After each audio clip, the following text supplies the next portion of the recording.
M590 পাওয়ার কমে দিয়েছে আপডেটের পর। তো যারা যারা চালাইতে পারেন না তাদের জন্য আজকে এই ভিডিওটা। M590 চালাইতে পারেন না, নো টেনশন। আজকে আমি একটা ক্যারেক্টার স্কিল দেখাবো, আর তোমরা 100% M590 চালাইতে পারবা। তো ক্যারেক্টার স্কিলগুলো দেখাবো, কিন্তু তার আগে তোমরা একটু প্রুফটা দেখে নাও। আর এখানে তো দেখা শেষ নয়, অন্য জায়গায়ও দেখাবো, মেন জায়গায় খেলি দেখাবো। কিন্তু একটু ফোনটা হ্যাং করতেছে, তাই জন্য হইতে পারে একটু সমস্যা হতে পারে।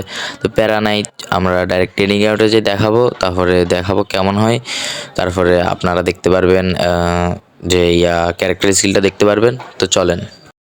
আগে যারা M590 শর্টই কানেক্ট করতে পারতাম না, এই ক্যারেক্টারটা স্কিল নেওয়ার পর অবশ্যই তোমরা শর্ট কানেক্ট করতে পারবা, আমি কথা দিলাম। তো আমি আগে ক্যারেক্টার স্কিলটা দেখাবো, কিন্তু আগে গেম প্লেটা দেখে নাও। তো সামনে কিন্তু আমরা আরেকটা ক্লিপ দেখাই, যেখানে দেখতে পাচ্তেছো এই শর্টগুলো কিন্তু মাইরে মাইরে কানেক্ট হচ্ছে, কিন্তু আগে হইতো না, কারণ ক্যারেক্টার স্কিল নাই আপনাদের কাছে। তো এই ক্লিপটাতে দাঁড়ান, চলেন পরের ক্লিপে যাই।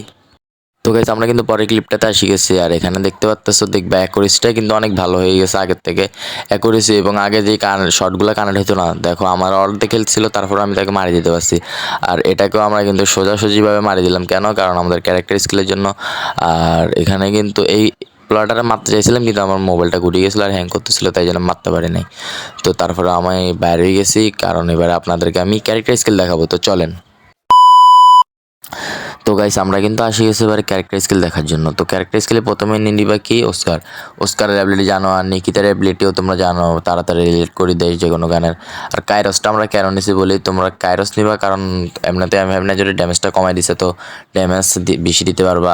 আর আমরা ডিবি ক্যারেক্টারটা নিব, কারণ তাহলে আমরা প্রত্যেকটা শটই কানেক্ট করতে পারবো।